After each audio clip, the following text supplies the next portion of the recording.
اچھا اس میں ایک پوائنٹ میں اس کو سٹارٹ کرنے سے پہلے مینشن کرنا چاہوں گا، وہ یہ ہے کہ سب سے بڑا میرے نزدیک ریزن جس کی وجہ سے ہماری دعائیں قبول نہیں ہوتی وہ یہ اسمپشن ہے کہ ہماری دعائیں قبول نہیں ہوتی.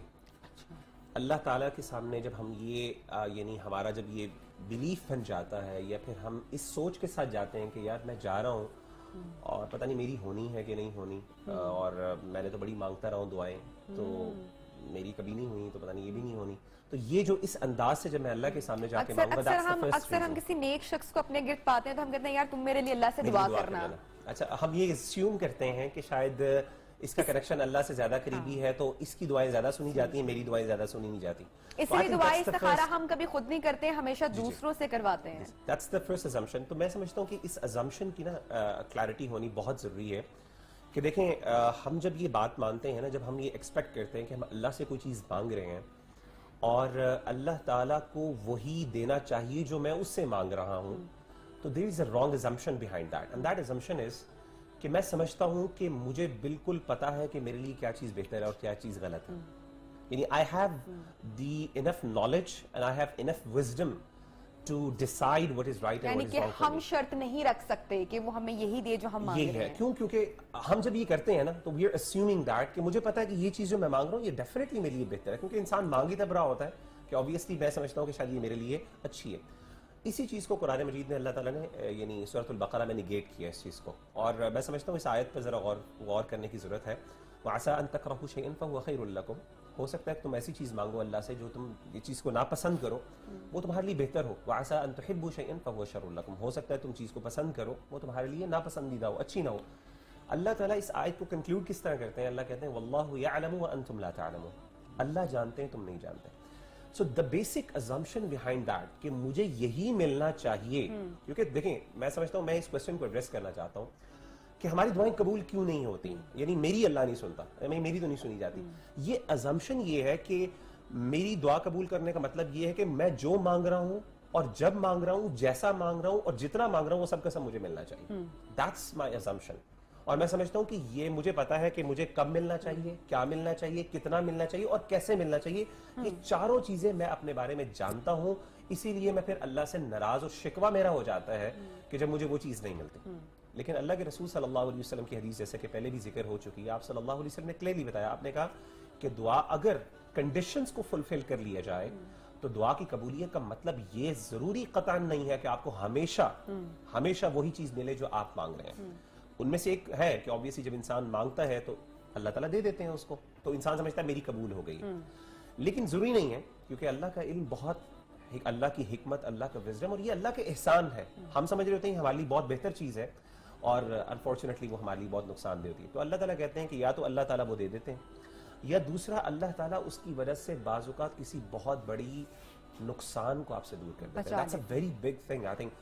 کیونکہ دیکھیں getting something and losing something, if you give me an option، اگر میں آپ کو آپشن دوں کہ آپ کے پاس دو آپشن ہے، یا تو کوئی چیز حاصل کر لو لیکن اس کی وجہ سے ایک نقصان بیئر کرنا پڑے گا، یا نقصان تمہیں کچھ ملے گا نہیں لیکن نقصان نقصان تمہیں نہیں ملے گا. which one would you prefer؟ Definitely میں نقصان کو اوائڈ کرنا چاہوں گا، بے شک مجھے کچھ ملے یا نہ ملے، میں کہتا ہوں کہ مجھے نقصان نہ ملے. سو اللہ تعالیٰ بعض اوقات جو ہے آپ کی دعا کی وجہ سے بہت بڑی آزمائش کو آپ سے دور کر دیتے ہیں. That's the second thing جو حدیث میں آتا ہے. And the third thing جو اللہ کے رسول نے بتائی وہ بعض اوقات یہ ہوتا ہے کہ انسان بہت چھوٹی چیز مانگ رہا ہوتا ہے اور انسان سمجھتا ہے کہ شاید کافی ہے، اور انسان بڑی اللہ تعالیٰ سے امیدیں لگاتا ہے. تو اللہ تعالیٰ انسان ایک قطرہ مانگ رہا ہوتا ہے اور خدا تعالیٰ نے اس کے لیے سمندر رکھا ہوتا ہے. کہتے ہیں کہ یہ بندہ، کیونکہ دیکھیں آخرت کے جو سکیلز ہیں نا وہ ہمیں نہیں پتا. بعض اوقات انسان کو آخرت میں کئی چیزیں چاہیے ہوں گی. ہم لوگ سمجھتے ہیں کہ شاید ہمیں دنیا میں سب کچھ مل گیا، میں نے آخرت کے لیے بہت سٹور کیا. اللہ تعالیٰ کئی چیزیں ہماری آخرت کے لیے سٹور کرتے رہتے ہیں کہ I have to give that person a certain status.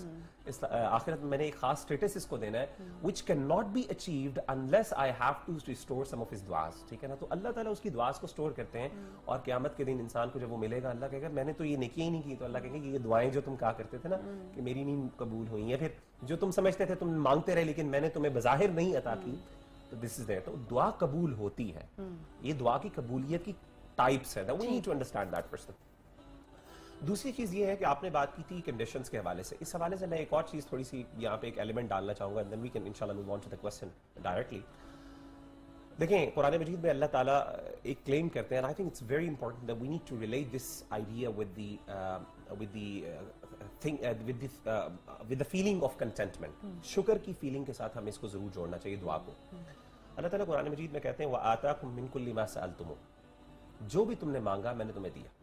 اور یہ میرے ساتھ پریکٹیکلی فیل ہوا. میں نے نماز میں ایک دفعہ کھڑا ہوا, میں نے کچھ اللہ سے بہت دعائیں کر رہا تھا کسی چیز کے بارے میں, اور بڑی گڑ گڑا کے اور بڑی میں نے اپنی طرف سے پورے اس کے جو آداب ہیں وہ بھی ملحوظ خاطر رکھے, سب کچھ الحمدللہ اللہ تعالیٰ نے کچھ تھوڑا بہت علم دیا اس کی. مجھے پتا تھا کہ یہ چیزیں میں نے کرنی ہے اگر دعا اس وقت میں مانگنی چاہیے, لیکن میرے نزدیک وہ چیز مجھے نہیں مل رہی تھی. تو اللہ کی طرف سے ہوا یہ کہ نماز کا ٹائم ہوا, میں تو بڑا پریشان تھا, تو نماز میں داخل ہوا تو قرآن مجید کی جو آیات پڑھی جا رہی تھی, مغرب کی نماز تھی, میں UAE میں تھا, تو وہاں پہ یہ آیات چل رہی تھی وَآتَاكُم مِّن كُلِّ مَا سَأَلْتُمُوهُ وَإِن تَعُدُّوا نِعْمَتَ اللَّهِ لَا تُحْصُوهَا. میں نے اس ٹائم مجھے ایک بڑی اللہ تعالیٰ نے ایک انسائٹ دی اس حوالے سے. اللہ کہتے ہیں جو بھی تم نے مانگا میں نے تمہیں عطا کیا. اب جب بندہ یہ یہاں تک اس آیت کو پڑھتا ہے نا, تو انسان سوچتا ہے کہ میں نے تو ایک لسٹ کھل جاتی ہے ہمارے سامنے کہ میں نے تو فلاں فلاں مانگا, مجھے تو نہیں ملا. مطلب میں نے فلاں بھی مانگا, فلاں بھی مانگا, فلاں بھی مانگا, مجھے نہیں ملا. تو اللہ تعالیٰ یہاں پہ کہہ رہے ہیں جو بھی تم نے مانگا ما سألتموہ, جو بھی تم نے مانگا ان میں سے میں نے تمہیں دیا, عطا کیا.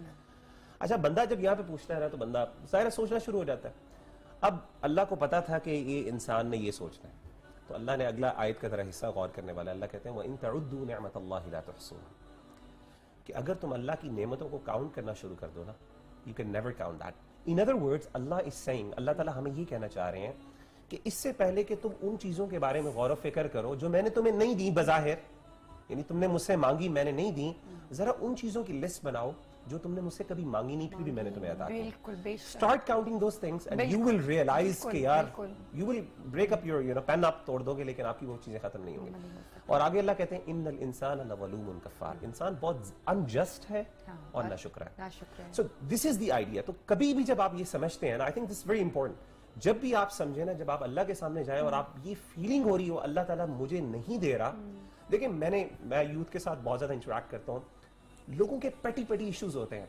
ایک خاتون نے مجھے کیا, میری فلاں سے شادی نہیں ہوئی اور میری لائف جو ہے میسڈ ہے, اللہ دعا سنتا ہی نہیں ہے, اینڈ ہو چکا ہے. I was like look at around you. اور پھر جب میں نے اس سے کہا, میں نے کہا اسٹارٹ, مجھے ایک پیج لو اور اس پہ لکھو تمہارے پاس کیا کیا بلیسنگز ہیں. میرے پاس گھر بھی ہے, میرے پاس یہ بھی ہے, میری فیملی بھی ہے, مجھے کھانا بھی دیا اللہ تعالیٰ نے, سب کچھ دیا ہے. یعنی when she started counting she was like mesmerized کہ میرے پاس کتنی نعمتیں ہیں اور جن کا ہم شکر ادا نہیں کر رہے ہوتے ہیں. اللہ تعالیٰ نے اچھا ہمیں چھوٹی چھوٹی دعائیں بھی سکھائی ہیں, ذکر اذکار کے ساتھ ساتھ دعائیں بھی ہیں. کھانا کھانے سے یہ کیفیت, اور اس کیفیت میں اس سے کچھ مانگنا اور طلب کرنا, یہ دعا کہلاتا ہے. دعا جو ہے یہ بنیادی طور پہ, اچھا اور یہ تو تھا اس کی ٹیکنیکل حیثیت. پھر دیکھیے یہ ایک ایسی چیز ہے دعا, ہم اور آپ اس کی 100 تعریفیں میں آپ کو بیان کر دوں, علماء بیان کریں گے, لیکن ہر شے کا جا کے آخر پہ ایک جو ملخص مغز نکلے گا, جو کہ دعا خود بھی ایک مغز ہے, ٹھیک ہے نا, الدعاء مخ العبادہ, ترمذی میں حدیث ہے کہ دعا عبادت کا مغز ہے. جو مغز نکلے گا وہ پتہ ہے کیا ہے, وہ ہے قلبی تعلق اللہ کے ساتھ. دعا نہ مانگنے پر اللہ ناراضگی کا اظہار فرماتا ہے. وہ کیوں؟ بندہ اللہ سے تعلق توڑنا چاہتا ہے. جو دعا نہیں مانگتا, گویا کہ یہ عبارت ہے کہ بندہ اللہ سے تعلق توڑنا چاہتا ہے, تعلق کو نبھانا نہیں چاہتا. دیکھیں نا, جس سے آپ تعلق بڑھانا چاہتے ہیں اس سے تو ملاقات کی خواہش رکھتے ہیں, تو اللہ سے اگر ملاقات کی خواہش ہے تو تعلق بڑھنا چاہیے, اور بڑھنے کی ایک صورت اللہ نے خود بتا دی.